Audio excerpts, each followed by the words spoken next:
So yeah, this is going to be a video of leveling a Blood Necromancer. I like to call it a Ruby Necromancer because eventually you're going to put rubies in all your armor and weapon sockets. Obviously you want skulls in your jewelry sockets for now because of how overpowered armor is in the current state of the game.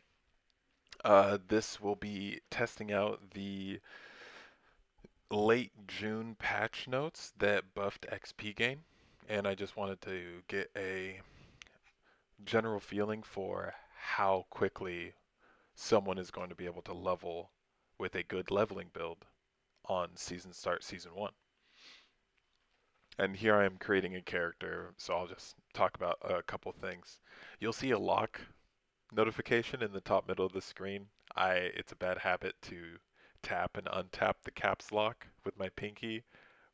I I fix it in later videos, but for this video, just please bear with it. It's not gonna, it won't be that noticeable later, I promise.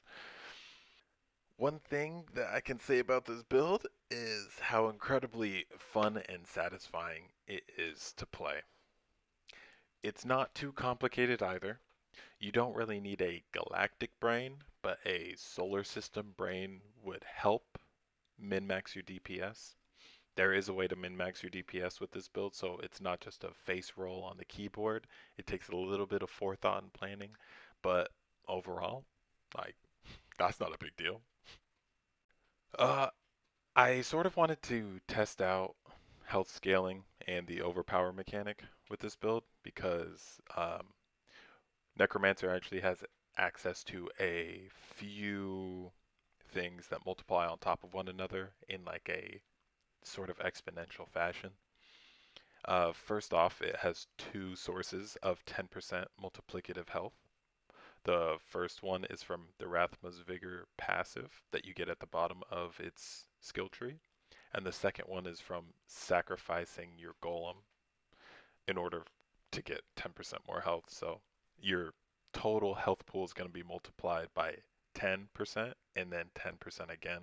So whatever it ends up being after your rubies are slotted into your gear, it'll be 121% of that at whatever level. And what's interesting with this game is that your base health goes gabingo bongo at levels 85 plus. You gain so much base health, and then your rubies scale heavily off of that. And then the multiplicative health scales after that, it's just insane. And what's interesting about the overpower mechanic is that it scales off of your base health, or it scales off of your health and your current fortify. So the higher health pool you have and the higher fortify pool you have, which is your health pool essentially, the more damage you're going to do. And overpower adds a flat amount of damage to your hits, right? So it's not like if you're at 100% health, you gain 100% damage. It's if you're at 15k health, you add 15k damage. And to anyone that's been to World Tier 4, they know that the base damage of a skill is absolutely insane because of the way that the additive and multiplicative damage factors in this game scale it. And so most weapons are going to have maybe a few thousand base damage, but your health pool and your fortify pool on this build are going to be your base damage. So think about it. My level 100 rogue has 15k health without even trying. This character is going to have over 20k health at level 100 without even really trying. And that's not focusing too much on life either. With an equal amount of fortify pool, that adds up being 40k base damage added to every instance of damage that is overpowered. Just a little food for thought. And also Necromancer has access to multiplicative overpower damage scaling, not just additive. And I'm not sure any other class in the game actually has access to the multiplicative overpower damage. Possibly Druid, but Druid doesn't Druid's Druid, so I'm not trying to play Druid pre level 90. I don't think anyone really is.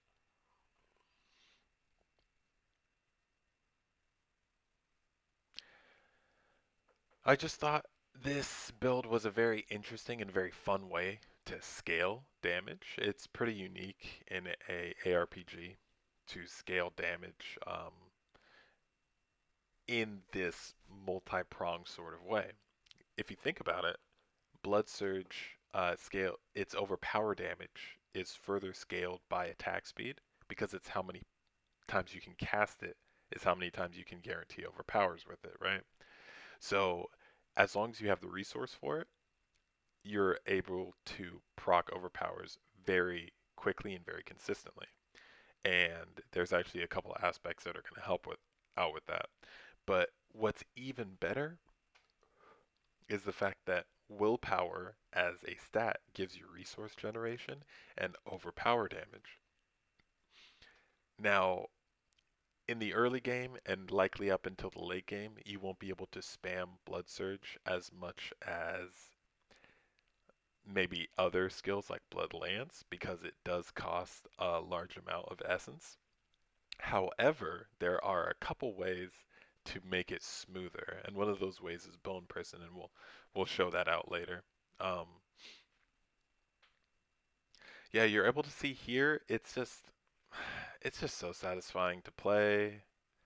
Like just the Corpse Tendril, Bone Prison, Blood Nova style of play is so incredibly satisfying. Like look at I don't know. Maybe that's just me. I don't know. This is like it's a very straightforward and methodical play style though, so it might not be for everyone.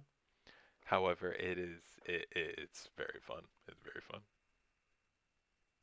Let's talk about leveling etiquette now. I don't really do anything special with this build. Um,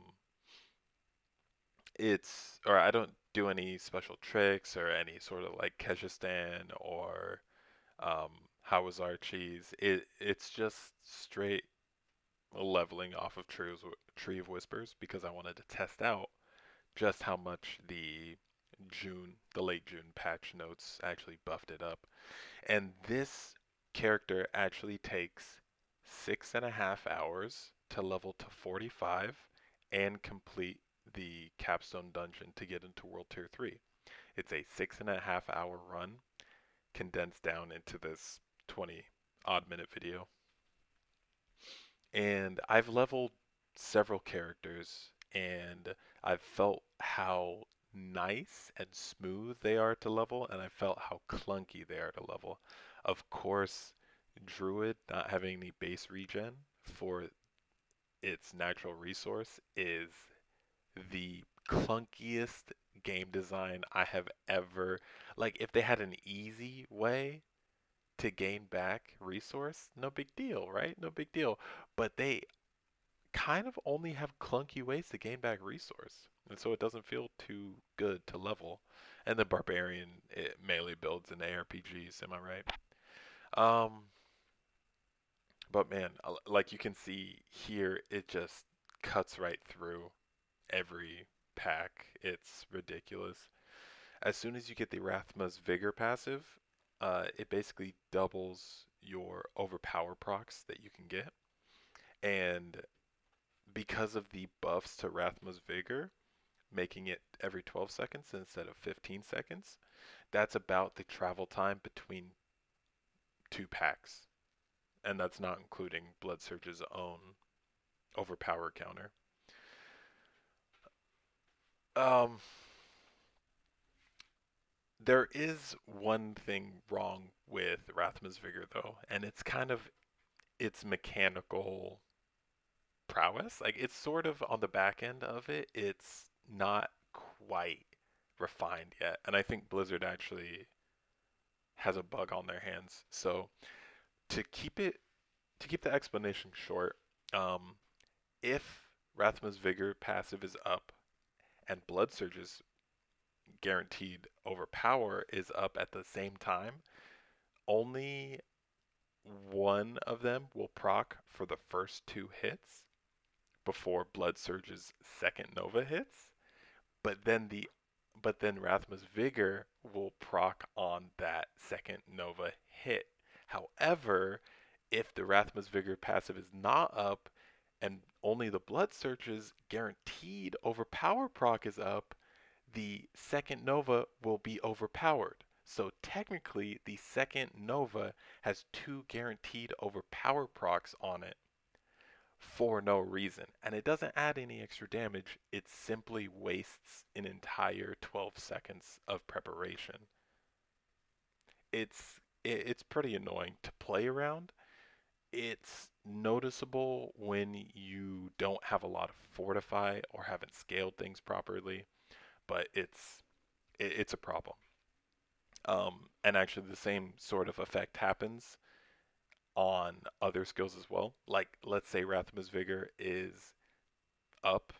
It, when you use it on Blood Mist, it overpowers every single hit on Blood Mist. However, if you use Blood Mist early and then Rathma's Vigor procs, and then you're still hitting something with Blood Mist, the Blood Mist, the first half of Blood Mist won't be overpowered, but the later hits of it will be overpowered.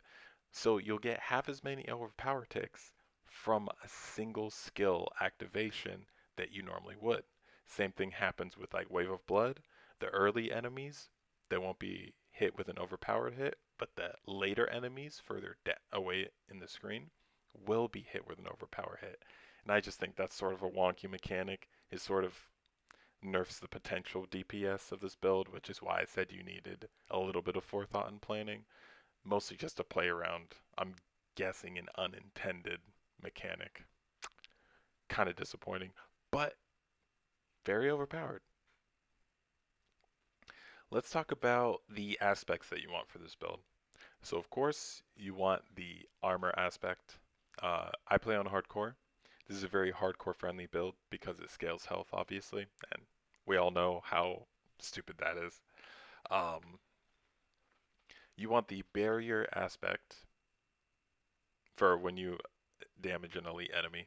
It helps you stay healthy in the later areas of the game when things start to hit you a little bit harder when you don't have a perfect setup quite yet. You want damage reduction on basic attack because you do a lot of basic attacking with this build as well. It's not bad because there are a couple ways to get a lot of attack speed very easily with a blood build, especially with hemorrhage. Um, and you want the armor aspect, of course, because armor is the most overpowered damage reduction modifier in the game. And well, I don't know why it's last on this list, but firstly, you want the Blood Surge extra Nova passive because it basically increases your overpower proc damage by 50%. And you can get that from one of the very first dungeons, just northeast of Kyovashad, which is, again, one of the reasons why I think this build is so nice to level with as a season starter, is because it only needs one damage, or it only needs one offensive aspect to make it pop off. Whereas a lot of other builds, you're going to need a couple different aspects and then you want them kind of high rolls, blah, blah, blah. Otherwise, it's not as smooth or whatever. But this build, it doesn't matter. All you need is the one aspect. It's kind of ridiculous, honestly. Um, Here we just have a montage of leveling up because it's basically the same playstyle. After you get Rathima's Vigor, you just speed through things more quickly. I did make the mistake of not having the Fortify passive on Bone Prison, and in hindsight, I would much rather have that because it's not really noticeable until the third, like level 30s and 40 power breakpoints for monsters. However, the Fortify would end up speeding through the game a little bit faster. I think it could have cut down several minutes, maybe up to half an hour, maybe. So it could have been a 6 hour run, potentially, you know. But live and let live. Live and learn. Here we're going over the passive tree just to show like all the skill points that we picked that day. Um, yeah, there's not much else to say about the build. That was essentially everything. And now we just have a quick montage of getting up to level 44 and then starting the Capstone dungeon at level 44. Um, One important thing in World Tier 1 for this build is to get rings with health on them. And you want item power level 500 generally on every slot of gear. But most importantly, you want item level 500 with rings with health. So I'll do like 1 plus 1 equals 2 quick maths really quick for you is if both your rings give 120 health, and my health pool when I go into the Capstone dungeon is 1500, a little bit less, 120 health on both rings, that's 240 health. If you have 100% fortify, that's 480. And that's not including the two 10% multipliers. So actually it's gonna give you over 500 overpower damage per overpower like instance. And as you can see here, those hits while I'm at full overpower is, it's a big deal. If you increase that amount of damage by about 50%, you will be just melting through everything. It's kind of disgusting as you can see on the screen here. I sort of just speed up showing that this build is so strong because it's just a pleasure to play. Like, I'm so glad. It's one of the most interesting builds you can do too because it scales off of like 5 different aspects of your character rather than just vulnerable damage and crit damage. So, here we crafted the death evasion elixir and overpower damage elixir, and we're just gonna go pop off. This ends up actually being a 12-minute capstone dungeon run, which is the fastest I've done out of all my characters. And I usually try to push them through the capstone dungeon as quickly as possible. So of course they're going to be under leveled, a little under geared. But this build did not feel underpowered at all. It honestly felt like it was like just a little at under level, as if it was 2 or maximum 3 levels above me when it was actually 6 levels above me. And these Animus enemies are way tougher, and it's the Templar enemies which are probably the tankiest in the game. Yeah, you'll be able to see the full power of the build on display right here against this quadruple boss. And here is one of the sexiest things ever, and right here. And you can see me ticking 3 bosses for 2k 10 times just with 1 blood mist really quickly. Very strong, very strong. The last aspect of this build that I want to talk about is how it scales off of attack speed, resource generation, as well as overpower, fortified generation, and max health.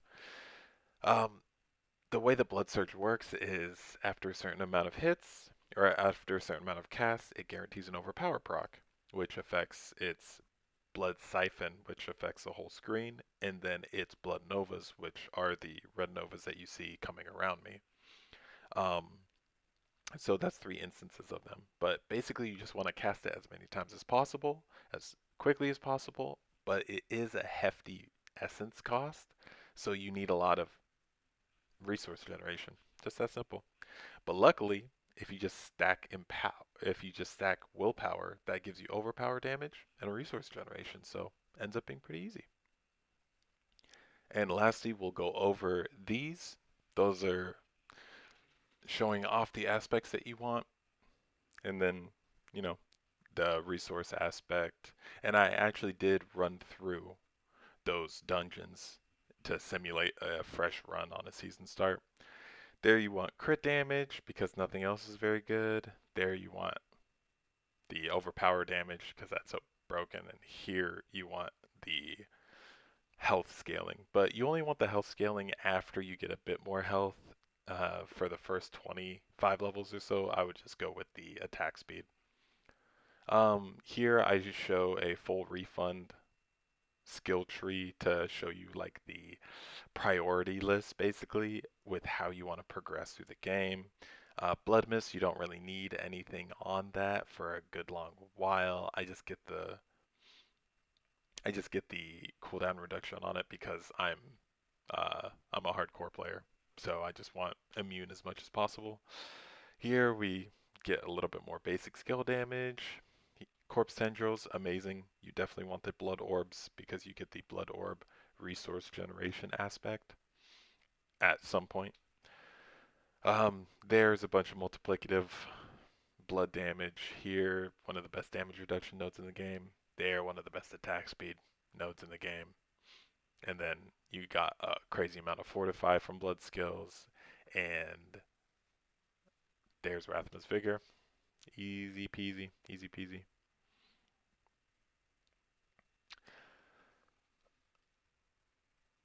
Basically, what you want to do is get the Crepify and get all the different damage multipliers because they still do apply to the overpower hit.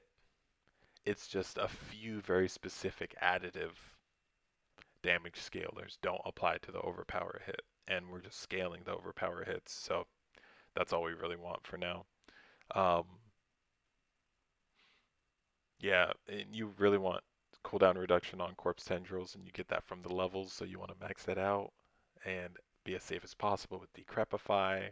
And here's a full view of what a level 45 skill tree would look like, and it still has 5 more levels to go. Hope you enjoyed the video.